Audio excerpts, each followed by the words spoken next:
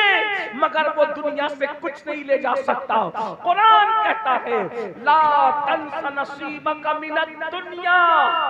دنیا سے اپنے نصیب کا مت بھولو، اللہ اللہ، سوائے کفن کے کچھ نہیں لے جاؤ گے۔ ہم نے کیا تیاری کی؟ جو ساتھ نہیں لے جانا ہے، جو ساتھ نہیں لے جانا ہے، اس کے لیے 8-8 گھنٹے محنت کر رہے ہو، 12-12 گھنٹے محنت کر رہے ہو، 14-14 گھنٹے محنت کر رہے ہو، لیکن جو ساتھ لے جانا ہے اس کے لیے 10 منٹ بھی نہیں نکالتا، اس کے لیے 15 منٹ بھی نہیں نکالتا۔ 12-12 14-14 گھنٹے کس کے لیے محنت کر رہے ہو؟ مال کے لیے۔ ہم یہ نہیں کہتے مال مت کماؤ، کماؤ، مال سب کی ضرورت ہے، مال کی ضرورت ہے، سب کو ہے، ہم مال کمانے سے منع نہیں کر رہے، لیکن جو مال ساتھ نہیں لے جاؤ گے اس کے لیے 8-8 گھنٹے 10-10 گھنٹے 12-12 گھنٹے محنت، اور جو نیکی ساتھ لے جاؤ گے اس کے لیے 10 منٹ کا ٹائم نہیں نکالنا۔ بولو نماز کے لیے کتنا ٹائم لگتا ہے؟ صرف 10 منٹ، نماز کے لیے صرف 10 منٹ۔ اور ایک بات یاد رکھنا،